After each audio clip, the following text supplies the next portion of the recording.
Hi, everybody, and welcome back to another episode here on the Styx and Bones podcast with High Priestess Chelsea, me, and Dr. K. Hi, Dr. K. How are you doing? I'm doing good, as always. Excited for another podcast episode. This one's gonna be really fun because it's kind of a revamp of another episode from last season, 2 seasons ago.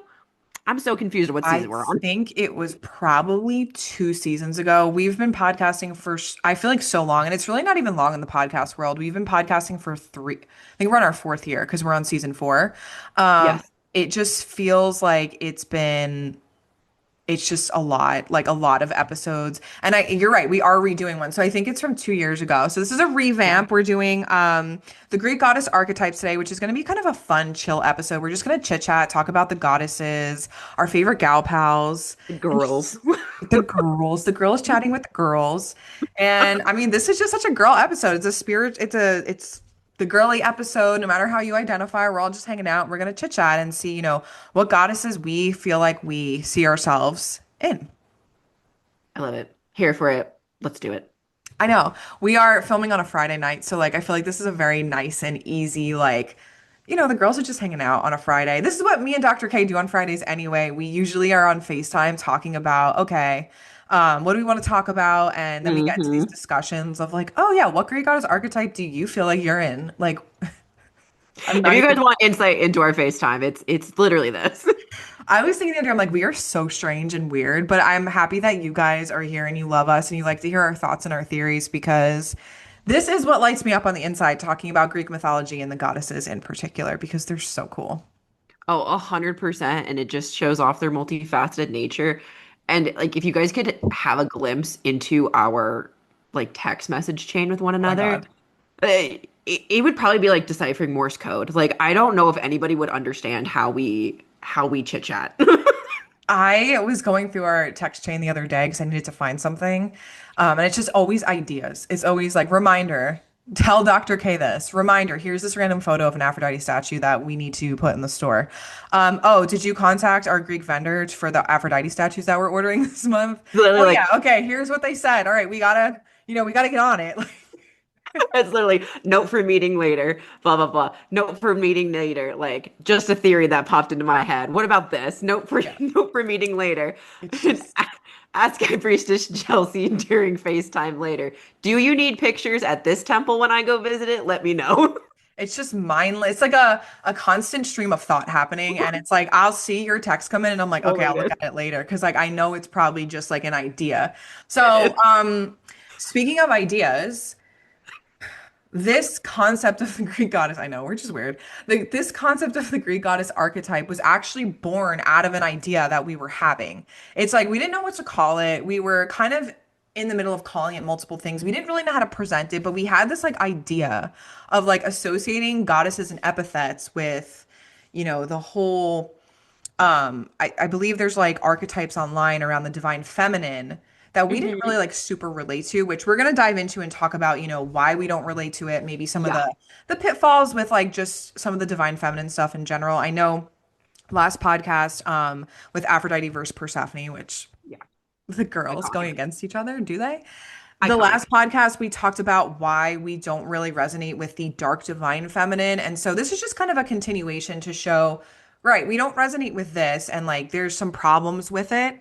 Yeah. Here's why we did this instead and introducing it that way. So we're going to go into that. But before we begin, quick announcement that we have the Greek goddess archetype boxes with readings and a myth back and available in stock in the store. So if you're like, I don't know what archetype I am, I will be providing a reading. I have like this really cool archetype deck that I use, and I'll be able to identify, what area in your life, what archetype you might need. I'll be writing the reading out for you so you get it. And then Dr. K will be providing a myth from actual Greek mythology. She had like her thumbs up like this. Actual Greek mythology to give you so that if you there's a myth that you also need to relate to because we're very big on teaching like the way hmm you connect to goddesses is by understanding their mythology, right? 100%. I may throw in some like artifacts of like, hey, you might want to check out this statue of Aphrodite. Oh my Like, God, yes. I think that's amazing. yeah, check out So this piece. It's in this museum. Here's the registration number. Go look it up. Just type it in the museum. Yeah, I mean, I think I just think it's fun, and we've been doing them so far, and I love them. I mean, I know a lot of you have messaged us and been like, I don't know which one I want. So this is really a way of us to like get involved and be like, okay, okay, girls, I got you. Let me get my archetype deck. Let Dr. K get out the tomb of books, and let's talk about which archetype you are. It truly is like it's for the girls, but it's the mysteries. It's the mystery girls. Like this is what the girls want. That's right. And so you'll be getting that, and it comes in a nice sealed envelope with like a nice piece of literature on the archetype. You know, Dr. K wrote this whole beautiful thing about what inspired this specific archetype. So it's really cute. So check that out on the website. We love it. It's something, it's a little treat to give yourself or maybe to buy from someone that, you care about that needs some help.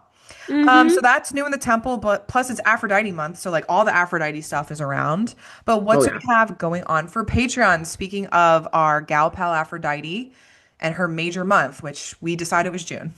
Of course, it's still happening over on Patreon. In fact, it is a whole month of Patreon of Aphrodite. So first and foremost, we have the Adonia festival. So we are going over what exactly that was, how would the ancients have been celebrating it, and if you want to modernize it, how you can, take part in this. What would you do? Because you might have to grow something. Spoiler alert.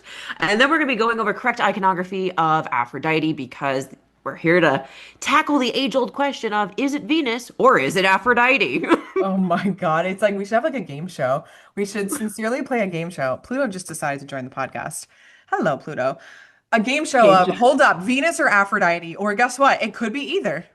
And then third panel, it depends. And be prepared to buzz in with your whole dissertation of why it depends. The panel saying, what's the context? What's the context before I make this answer? I raise you. Where was it found? And is it a copy? Yeah, we were just having this discussion earlier about the iconography of Aphrodite and Venus because we have beautiful altar prints in the store for those of you that can't have statues of Aphrodite. And we also have Love and War, which is incredible. And we're getting statues in soon. So you guys know this is the month. But, these are all Yes. the things we just talk about. Like, is it Aphrodite or is it Venus? Yes, and the statue that is coming back is one that we've had before that you guys have constantly been asking us about. It Mhm. is one of my favorites. Seeing it in person is incredible, celebrity sighting. And yeah, so then following the last thing that everybody's going to be getting is the more of an Aphrodite community. This is for the girls.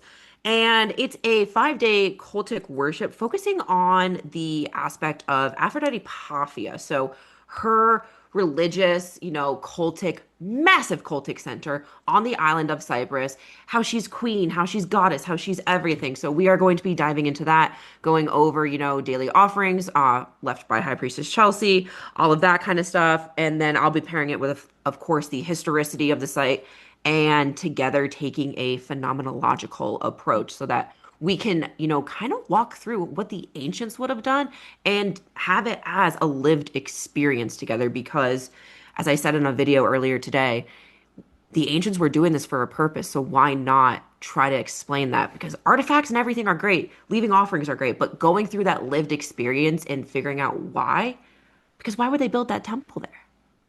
It's a I know lived I'm experience. I'm so excited. We did the 5-day Hecate devotional on my Instagram account and it had such an amazing turnout. I didn't realize people really love that. And then we decided, let's do this for our mystery cult members because you guys, thank you, by the way, for all of your support. It allows me and Dr. K to continue to provide these amazing educational resources, the blogs Mm-hmm. that we do for free, all of that. So if you're thinking of supporting our podcast or you're like, I can't really afford anything in the store. We do have amazing tiers on Patreon, all different price ranges that get different things. Then there's also our YouTube Mystery Cult members where you pay $9.99 a month and you get all of it. So Mm-hmm.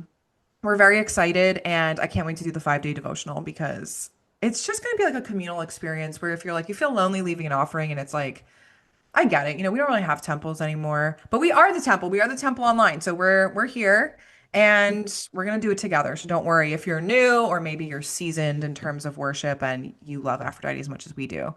So check it out. I'm very excited. I'm so excited, especially being able to have been at this sanctuary and ruins of the temple. I'm so excited to be able to like share all like the ins and outs and like the super niche things about it. And I think you guys are really gonna really love it. Absolutely. Okay. Well, moving on with today's episode. So, we're talking about Greek goddess archetypes, and a lot of you are probably like, what is this? Is this something that is ancient? The answer is no. No. This is not something you're going to find in the ancient world. This is something that me and Dr. K developed using what we know about the history of the gods and their ancient titles and epithets, right? Because one of the big things that I see online is people leaving out titles and epithets of these gods and goddesses Yeah. and just referring to them as Persephone, Aphrodite, Hera. And it's like we talked about in the last episode, names mean things, titles mean things. And the ancient peoples were doing everything with purpose and doing it for a Hmm. specific reason. So that's why we really created the Greek goddess archetypes. Now, we kind of went into, we were like playing with the idea of calling it the divine feminine Greek goddess archetypes, but we kind of Yeah. looked at each other and we were like, there's kind of some issues with the divine feminine movement, I feel, that doesn't include everything. Would you agree with me on this? Yeah, and I think we kind of reached that conclusion in like the OG season 2 episode on this because I remember we even, I think in that episode had discourse with each other of, there was one of like the sage or the wise woman, and we were like, this doesn't fit, especially with, how we're viewing mythology and history. So I think we even kind of like started being like, I don't know if I would call it that, but we already had the idea like 2 years ago, and then over time being like, okay, well, how is the enchantress different from the sorceress? And like, what are these nuances? Because verbiage matters. There's so many different nuances, and as women we know how many different hats you have to put on, different Mhm. shades of yourself that you have to put to the front. So one name, one title doesn't give everything. So that's why we had to sit back down and say, okay, what are we looking at, and how can we relate this to Greek goddesses, Greek mythology, and all of that kind of stuff while still encapsulating what it means to be a woman.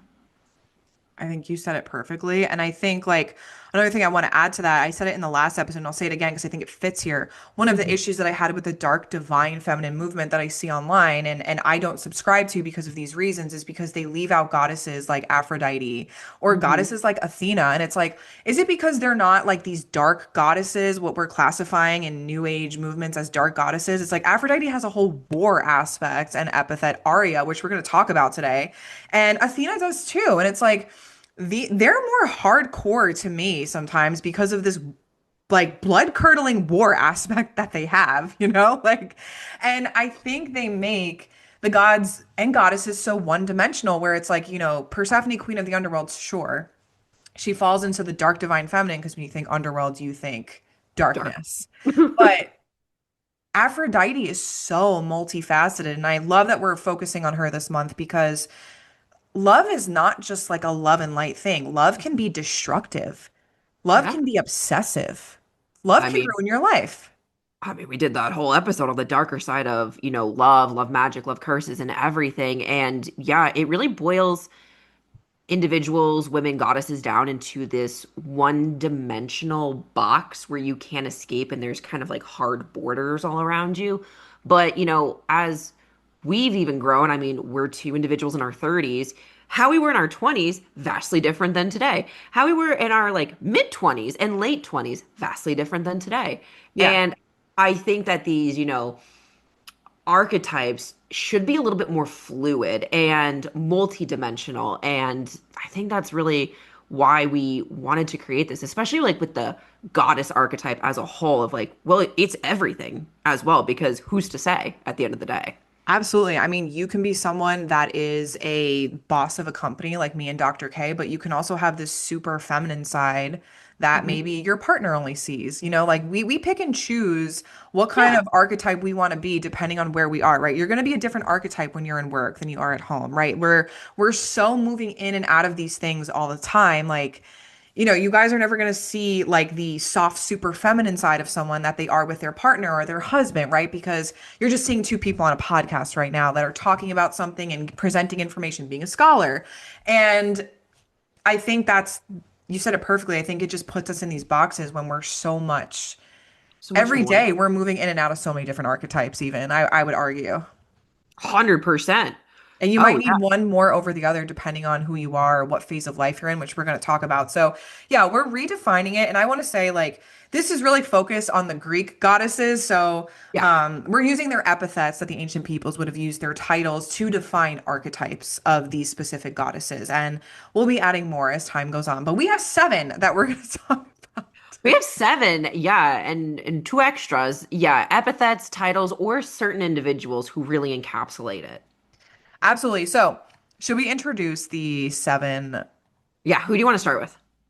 Okay, I will. I have the list up in front of me. I literally could not remember how many archetypes we created, and I know there's two special ones we're going to announce at the end that are coming to the store soon. But this has been specifically developed by me and Dr. K. We've put a lot of time and effort into this, so these archetypes really are true to Sticks and Bones, and the girls being creative and you could say divinely inspired by these goddesses. Okay, so let's start with. I feel like it only makes sense to start with Kore, the maiden. Okay, cool.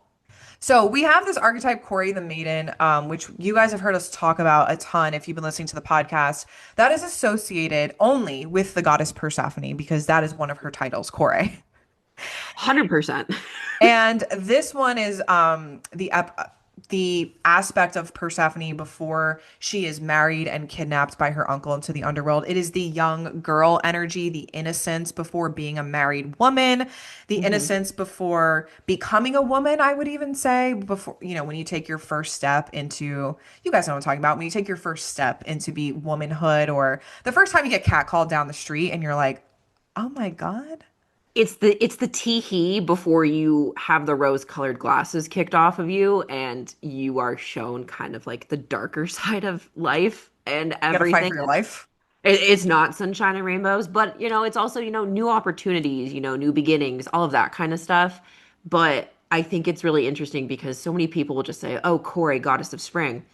Kore just means girl. Kore just means maiden. So like it's nameless. It is kind of something that we could all see as, aspects of ourselves or, parts of our lives in that aspect of, Kore the maiden as like your first time, getting a corporate job, graduating college and moving into a new, life or anything, or going to, study abroad or leaving the country for the first time. I just actually, I'm going to be 33 next month, and I just used this Corey the Maiden candle over the spring because I was entering a new season of life, which, and Dr. K and myself are going to go over some of the archetypes we feel like we're in. So I guess as we're discussing them, if you feel like you're in this archetype, just kind of like ding ding, like this one is me right now. So I used Kore in the spring, not only to honor Persephone, but also to honor the change I was Hmm. seeing in myself because I was doing things, I was on like a new path, new chapter. I had just moved into a new house, a new apartment. Hmm. And I just felt like things were new. I needed to do something new. I needed a new beginning. So Kore actually helped me get to another archetype that we'll talk about as we go down the list. And Yeah. maybe you guys can guess which one it is because when Persephone gets snatched, what happens to her, right? So we'll talk about that archetype as we go down, but this one's all about transitions and change. So would you say that you're in this right now? No, I was in it, I want to say around the spring equinox, which was very fitting because Hmm. Kore and Persephone being the goddess of spring. So yeah, it was a few months ago, but archetypes can change at any time. Absolutely. I don't think I'm Corey anymore. I think I finally just got out of that, which it can be hard being like new at something or taking a new route, if you will, new path. Yeah. Okay. The next one that we have is Calypso, who is the enchantress. Cool. So we, I know these aren't technically some of the major goddesses, right? But Yeah. we wanted to bring in, we also have one for Circe, two of the minor goddesses because they do have such a big impact on men in mythology. Um, Yes. his name being Odysseus. And they are icons in their own Yeah. way. I think we did two podcast episodes on Circe and Calypso because we were Yeah. so inspired by them. So, 100%. what would you say like we categorize the Enchantress as? So the enchantress and the opposite end being the sorceress, they are so similar. And when we did the OG podcast on the archetypes, we even noticed that of it was almost like the lover or something, but within Greek mythology and the goddesses, there's so much purpose with love, I would say, or emotions. I wouldn't say love. It's nothing's really tiki, fluffy, pink and white and red loves. But Calypso is so interesting because she literally enchanted a man to stay on her island for 7 whole years as this man was trying to get back home. And so she's really using everything that the good gods up on Olympus gave her, and she shook it for Odysseus to make him stay.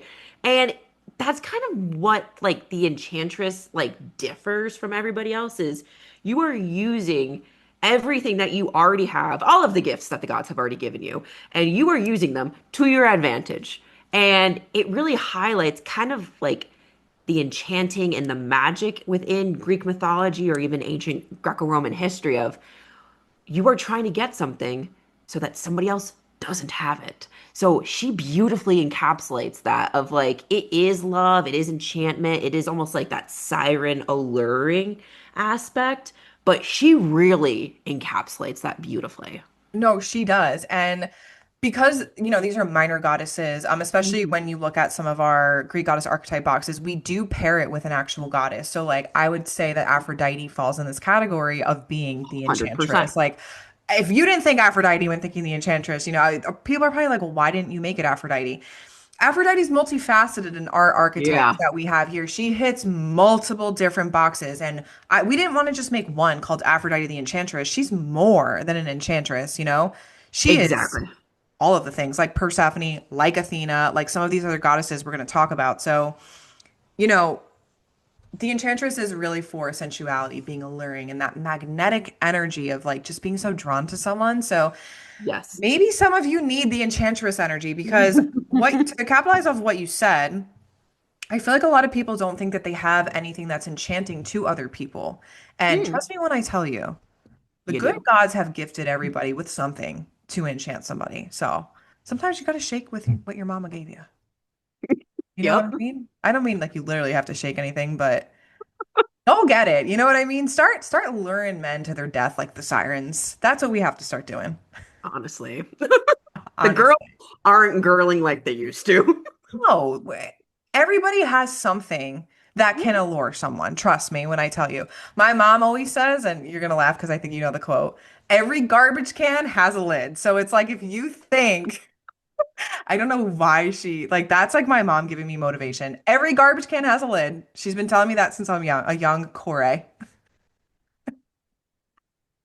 Every garbage can has a lid. I think we gotta make that a sticker at Sticks and Bones.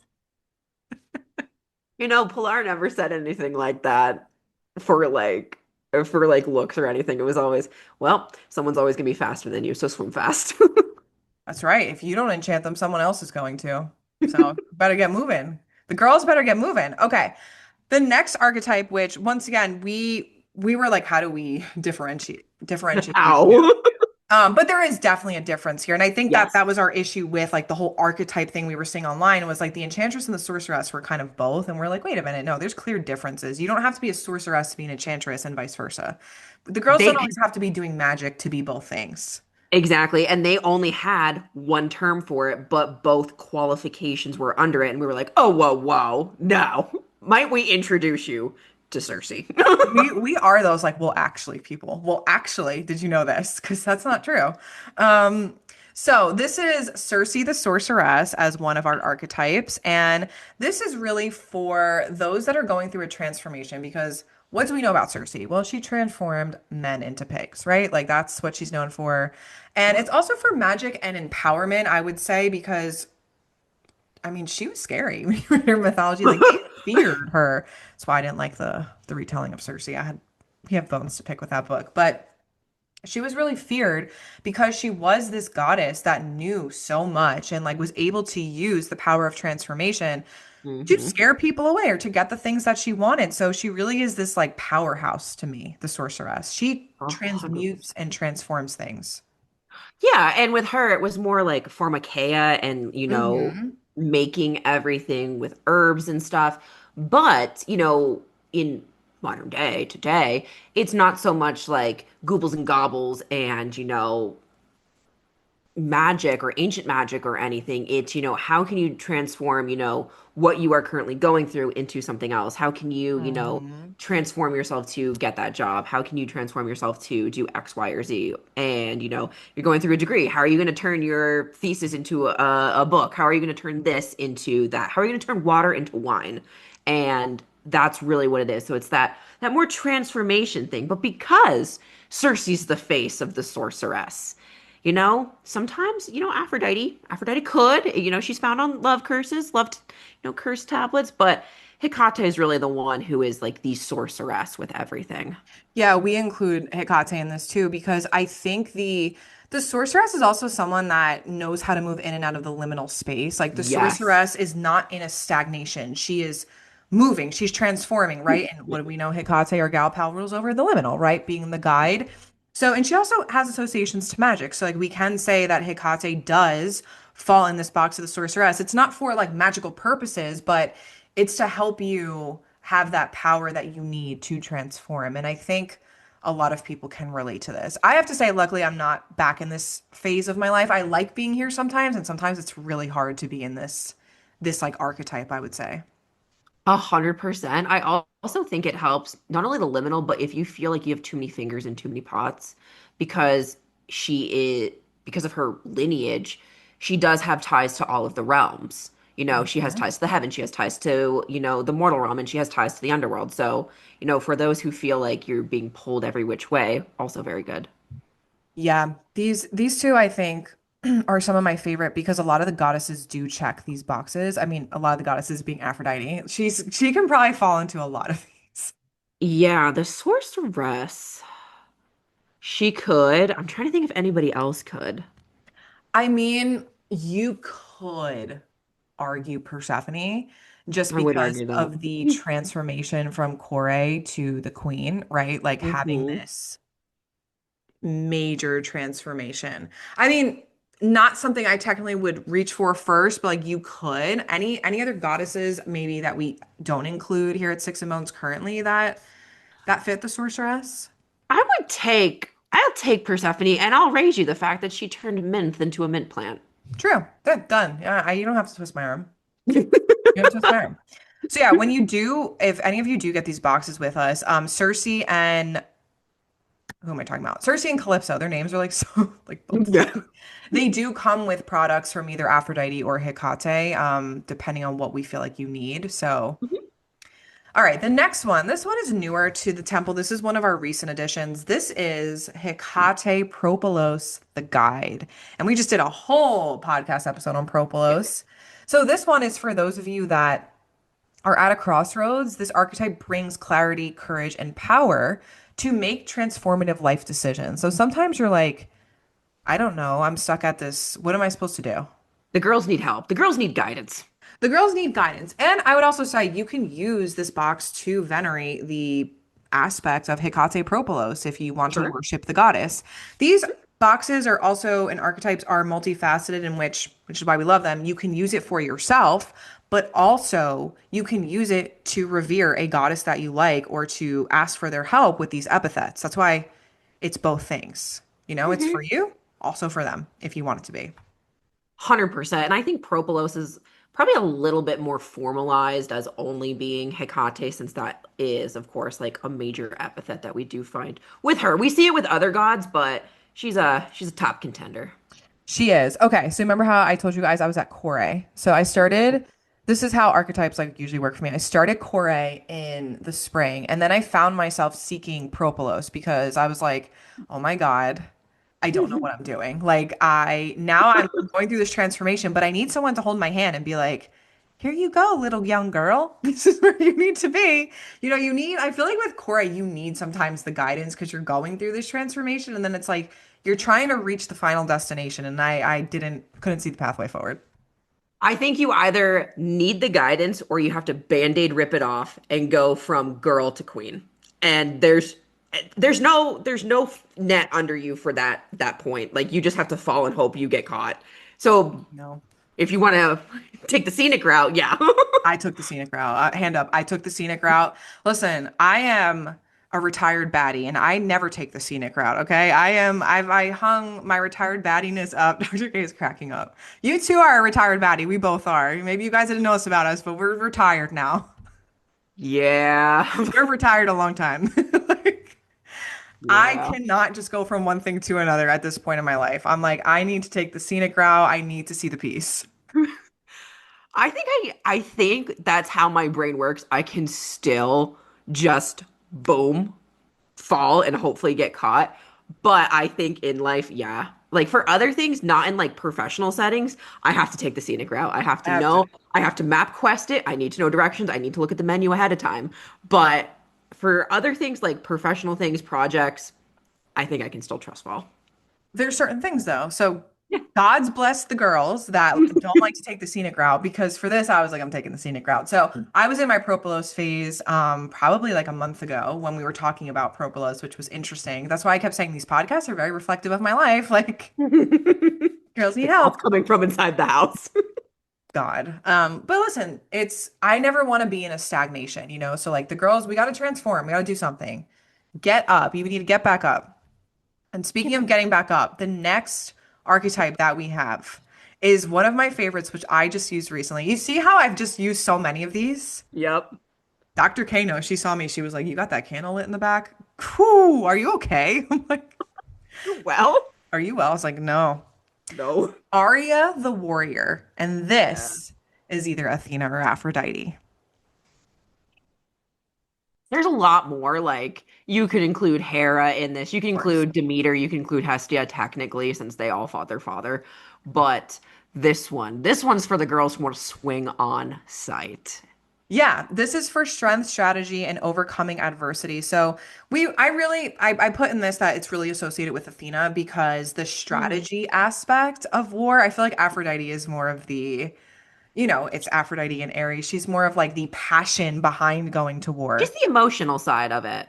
Right. Not like the bloodlust like Ares, but she's more of Yeah. like the reason why you go to war, right? The reason why you're doing something, you're going to war over a lover, right? Like that's like Aphrodite Aria to me. You're going to war because your man's cheated on you and you know, you need to make him pay for it. 100%. I also see with Aphrodite Aria, specifically looking at it coming from Sparta, of seeing how truly powerful women were and the regard that they were held in of no, women, especially mothers, they were in charge of, delivering their children safely. And if you had a son, like that was one of the strongest things that you could do. Childbirth was up there with warriors. So I think it also just goes to show how truly strong and powerful women are in every aspect that they can do. They can give life, goddesses can take life, That's right. and I mean, love is a battlefield. My mom always used to say another mom quote, I brought you into this world, but I can always take you out. And I'm like, true. You know what, mom? I got it. Every garbage can has a lid. We need to write like my mom's quotes down. She would be so happy I'm sharing these on a podcast. She says the craziest stuff. Anyway, so Aria is an amazing, amazing archetype. I love it. It's not often that you need to be the warrior, but the Aria is really when you're fighting for something. You could be needing a job promotion. You need clear strategy and focus to get to your end goal, right? It's the seeing out of the emotional state sometimes and being able to see your pathway forward, and just in a different way than Propolos. 100%, especially because, there's so many different things of like, oh, well, women are too emotional to like do blah, blah, blah. But might I remind you all of Elizabeth the First, who ruled alone, who said, men start wars, but women finish them. Period. That is giving the Aria energy. Like, That I'm gonna is. finish this. And Elizabeth the First was a baddie. maybe you need to rise up against people that have been trying to like put you down. Maybe, I don't know, maybe you have a bully at work or at school or wherever, and you're like, you know what, I need Aria. How do I deal with this? I need to come back at people, but I don't want to do it in the way they're doing it to me. So how do I win? Because remember, with Athena, there's Nike, the victory. So True. Not a mom quote, but a dad quote. I'm into the quotes. You can't start a fight, but you will finish it. Like don't throw the first punch, but you throw the last one. That's right. You got to finish. I feel like the girls need to finish the war. So if you're out there and you're like, I'm going through adversity, it's time to get up. Might I introduce you to Aria? Have you heard the Aria. good news? That's right.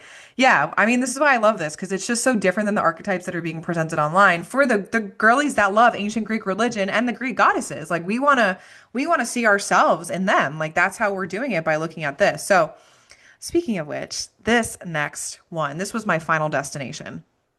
This is where I sit Mm. now. Despoina, the queen. We just talked about Despoina the last podcast episode. We gave a great episode on what, Despoina is. Mhm. And this is for Hera, Aphrodite, and Persephone. So these are really the queens of Greek mythology. Queens of the realm. Queens of the realm. Yeah, we can, there's other queens like Clytemnestra or Penelope, but we wanted to take the goddesses and those that 100%. really are the queen energy. Absolutely. Would you? Okay, so I feel like we get this question a lot, and I want your take on it as an Mhm. archaeologist because I know my take on it. A lot of people ask us why we don't include Amphitrite in things. Oh, Right. oh, Okay, so what is your take on Amphitrite? Because it's not that, we don't recognize Amphitrite, but I'm just gonna I'll let you say it. Aphrodite is a queen. She has, royal lineage, I would say, how we can compare it to modernly, but we don't have really anything about her. We know about their offspring Triton, but we don't know much about her. We know that she was kind of just taken, not, grabbed as hard as Persephone was, but there's not much lore to her. Like she's a Right. queen. I mean, Poseidon also stepped out on her quite a bit with Aphrodite. So, sure, she is a queen, but she, we don't really know much about her ruling. We don't know how much she's handling her realm. Where, Aphrodite, queen of freaking Cyprus, we know what she's doing over there. Hera, queen of the gods, we know what she's doing. And Persephone, queen of the underworld, the dead are worshiping her. We know what she's doing. And we just don't have enough evidence to be like, yeah, Amphitrite does X, Y, and Z. We don't Just know don't have anything about her. I think that's like another weird modern movement. And like people always ask us, are you going to do anything for Amphitrite? And once again, we're always going to do things based historically or in the myth. And like we don't have anything on Amphitrite. So that. therefore, I will not make this lie to you that she's some sort of what we are considering Despoina. I mean, she is a queen, but we just don't have any story or lore about Amphitrite. So that's why she's Yeah, not included here. And I know because we're kind of taking the kings, but it's like, we don't really know anything about her. we don't. And like because Despoina is like the mistress, so like the female head of the household, again, what is she doing for like we know Persephone has to greet individuals. I mean, people try to snatch her from her husband. So like we know how these women are moving and shaking in their own realms. Who are they standing next to? Are they equal in power or are they ruling on their own as Aphrodite is? So we don't really see much about her. And yeah, it's really, really interesting to see because we don't have many myths.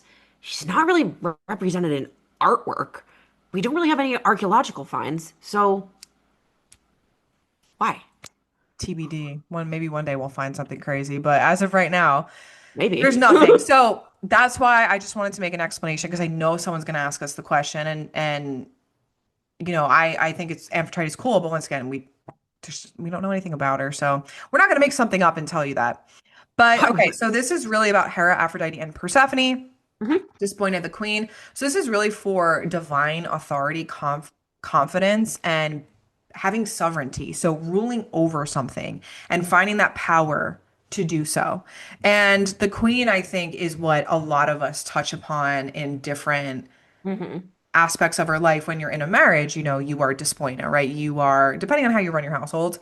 Um, but despoina can also be taking back something that was taken from you, right? Like maybe your castle got taken over, and I'm using that as like a Yeah. like symbology of like maybe someone came and took something from you and you need to take your power back, right? That I queen mean, energy. we do have the image of Demeter on it, and she was willing to go toe to toe with her baby daddy and say, "I'll kill the world. I don't give a shit. Give me back my daughter." And he said, "You're right. I should have told you."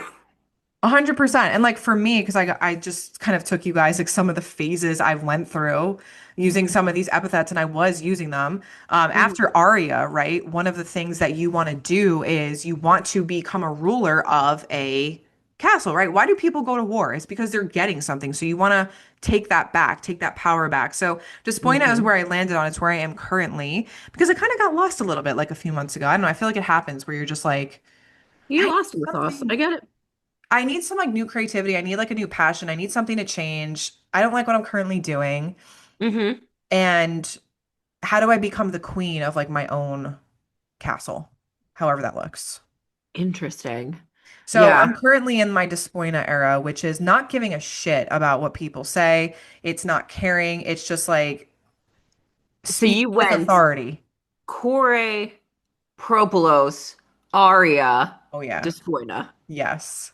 Interesting. I feel like for me this year it was Core Despoina. Like, boom.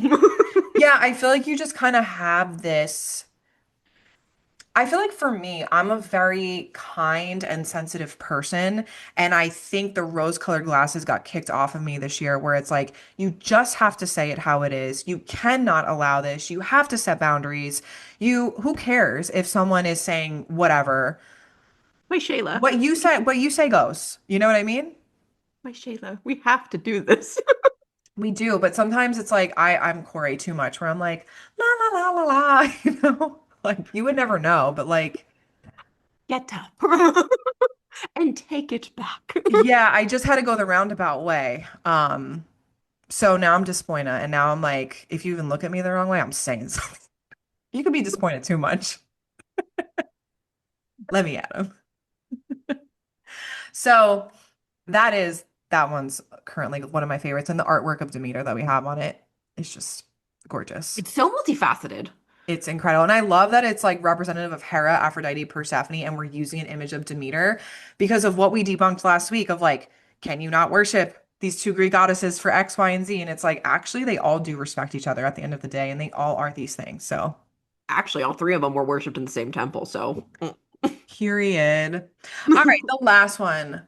And then we'll give you a sneak preview of the two that are coming out. And listen, we're not saying you have to go out and buy these like archetype boxes. We just hope that you resonate with them and, maybe they make you think differently about how you see yourself in Greek mythology and the goddesses.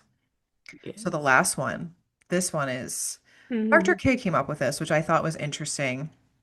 Oh, This yeah. one's the goddess, and this is all of them united as one. Hmm. It's when you're unsure which one you are, this archetype celebrates the wholeness and all of the divine feminine instead of putting yourself in a box. Maybe you just are everything. Yeah, I really came at it this way of looking at the most ancient, I guess, evidence of this divine female figure and how she has been represented in art for over 40,000 years. And in many times, the earliest renditions of these figures and figurines, they don't have heads, they don't have faces. And that's what I absolutely love about it is these prehistoric people could have seen themselves in this divine figure, this mother goddess, this goddess in general, and to see it within, Greek mythology, I think so many of us can find ourselves, oh yeah, well, today I was, five things or, all of that. And at the end of the day, you are still, this beautiful, woman and has been celebrated. Your body has been celebrated. You have been celebrated for over 40,000 years in artwork. And that's what the goddess really represents to me is this power, this authority, this multifaceted nature, the ability to bring life into this world, the ability to create life, gardening, new transitions, transformations, the knowledge that you might have, the knowledge from, previous generations that are passed down to you.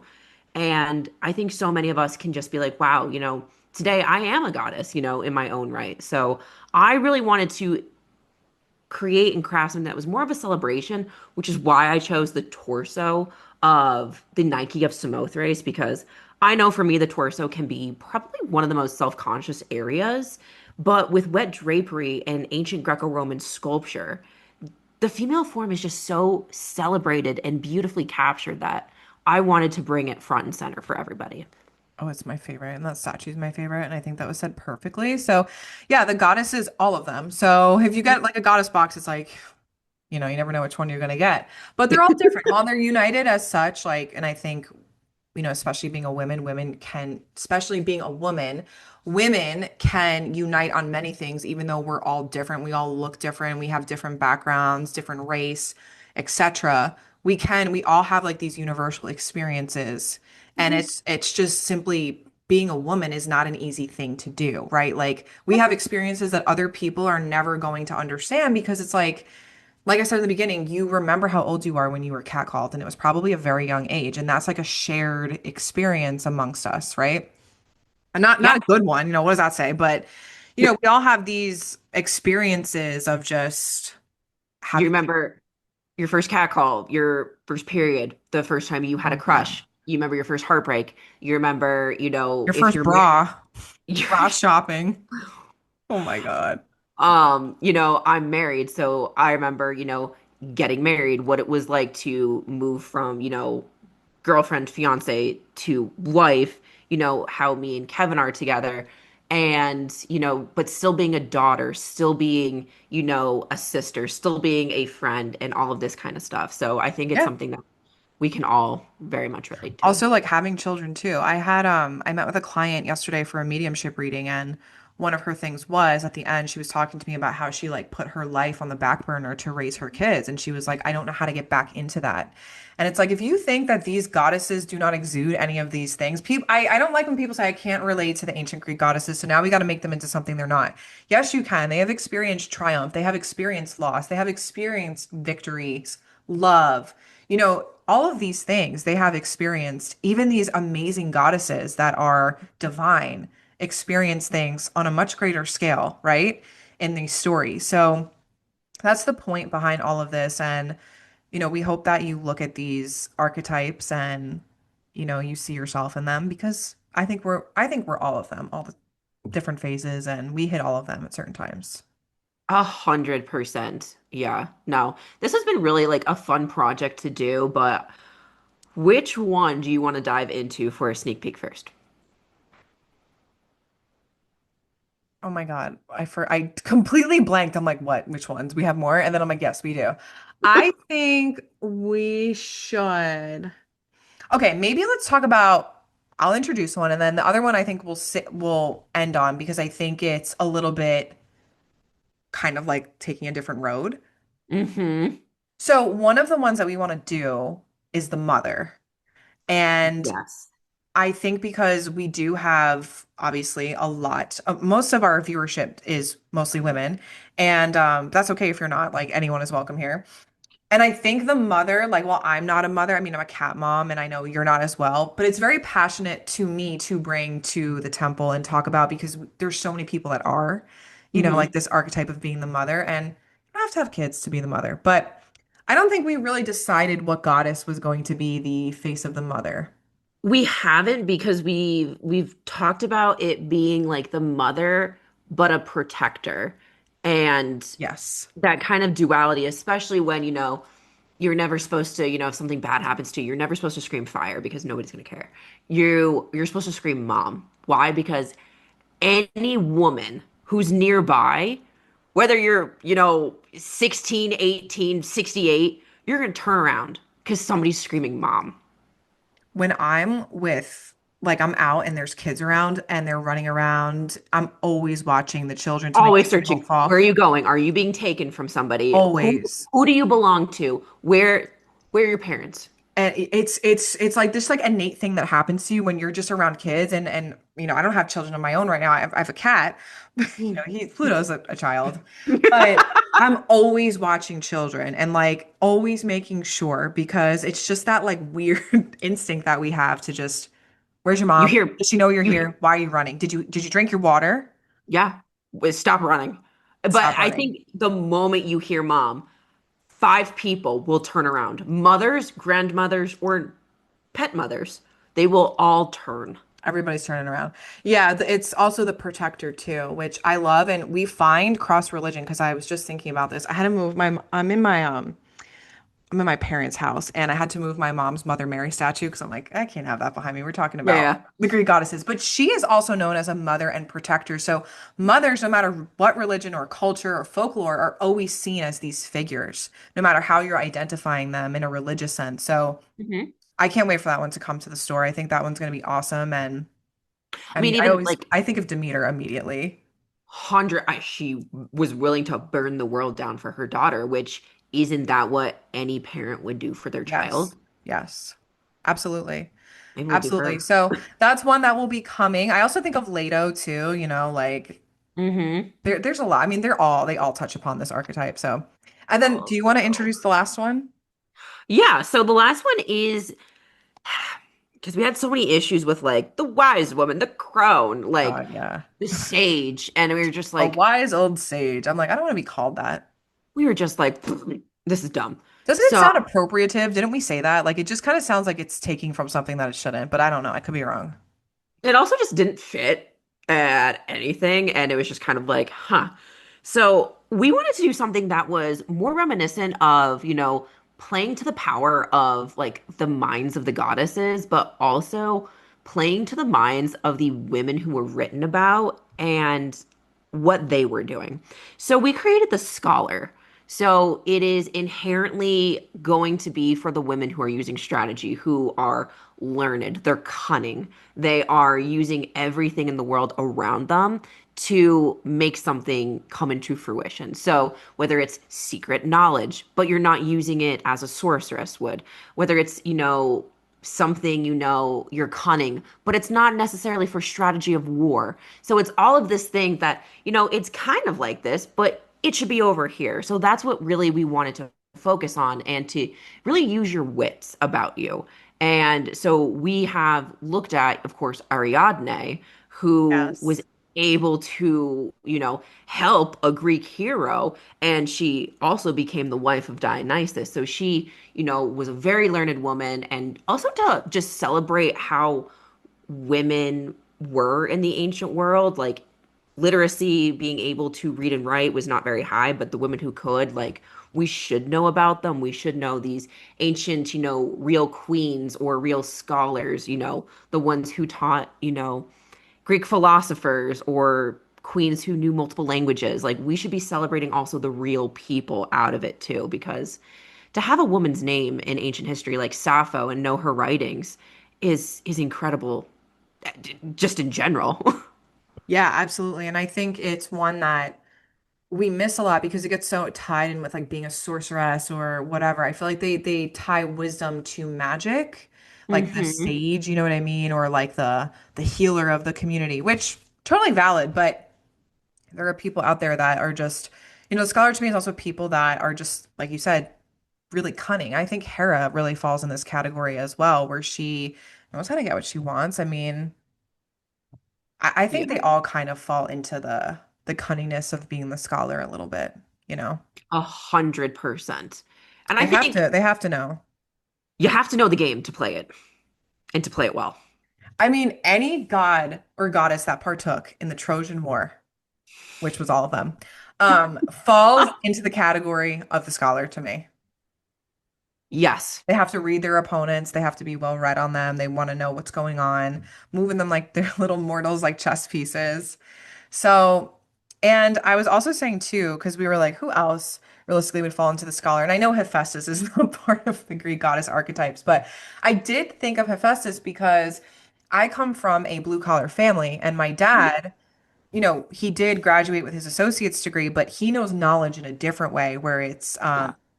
mechanical knowledge and on the job and getting down and dirty and fixing things. So depends on how you're looking at the scholar too.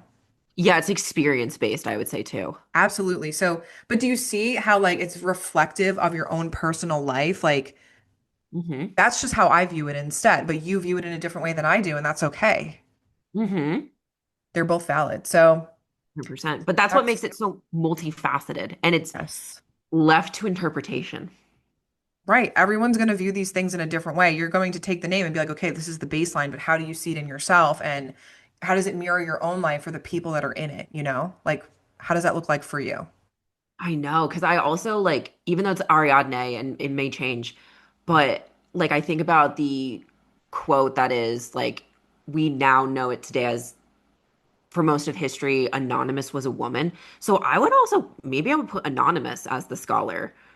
I know, I know. It's hard. It's like we It's haven't so hard. fully developed it yet because these are the conversations are very philosophical of like what does it actually mean to be this and like who encapsulates this. So TBD, and we were gonna launch that this month and we pushed it back because we were just We hadn't fleshed it out. no. But I kind of like anonymous, like it's input your own It's you. name. Yeah, I would agree. I would agree. Uh-oh, I Because think their name wasn't signed. you just cut out majorly. Oh, I was saying how we have the world's oldest author, but how many voices of women or, stories of goddesses did we lose because we haven't found them yet, or because a woman didn't sign her name? I think we just figured it out. Oh my God, look at us. This is how we develop things and like think. So thank you guys for being a part of it, listening to us. You just in real time, we're like, this is how we like, create ideas. I love that. So I'm we'll gonna write keep that it on the down. schedule. Write it down. I know, because we'll forget. We'll be like, what were we calling it? So that is really our Greek goddess archetype. And I think as time goes on, we will develop more. Maybe. I don't know. This seems good for right now, but We have nine. I know, but maybe as our seasons of life change, it will inspire us to be other things. I don't know. hmm You know what I mean? Was there anything else you wanted to add? Did we miss anything? I'm trying to look. Yeah. So with archetypes, do you think that you were always something and then constantly shifting in other ways? Do you think that there's always one underlying one for you? Hmm, this is a good question. I don't I think I finally got to a point where I will probably always say that I'm in my despoina era because I think of my age and running businesses. hmm But I think, and for those of you that are younger than me, and maybe this is something you need to hear, I think I was always constantly evolving and changing because I never had what was like the end product of what I needed to be, right? And I'm still not at the end, but I think hmm this point I will always be where I exist. And sure, one day the mother will come in and those other ones, but I think I was always changing because I was still trying to figure out like I feel like I was clinging on to each archetype to figure out where I needed to be. And I finally feel like I know where I am. So I haven't felt that in all of my 33 years of life.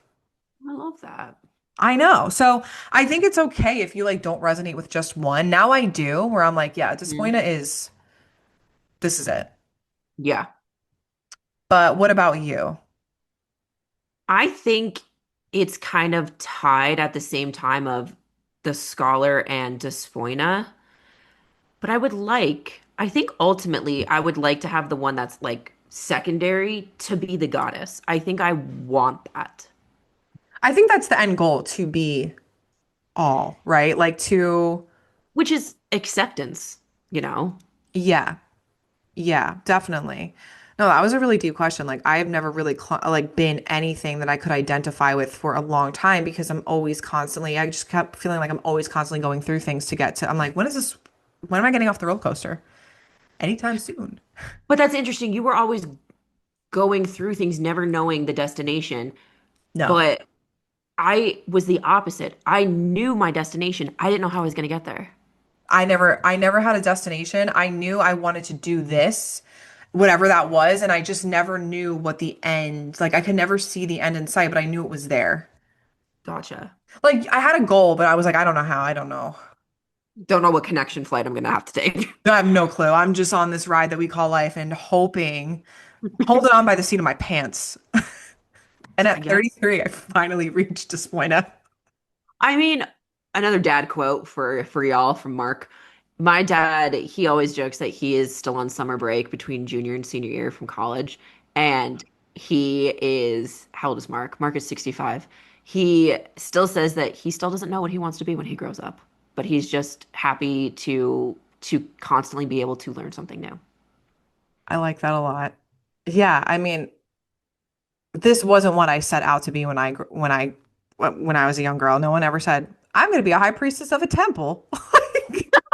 No one said no one ever. So it's like I've gone Me through in Rome, I don't I know. used to work in corporate America and now I'm here. So like you guys could imagine the ride and propolis that was going on over here. The guidance I had to receive because I'm like, what do you mean? The torches were literally like on the tarmac on for airplanes. This way. So yeah, very interesting. I think this episode was really awesome because it was quite different than anyone we ever done before. I feel like we got super personal and we're just like hanging out. Yeah. Let us know. Have you guys finished what you wanted? Are you guys still on the journey? When I graduated, I told Kev, I was like, well, I did it.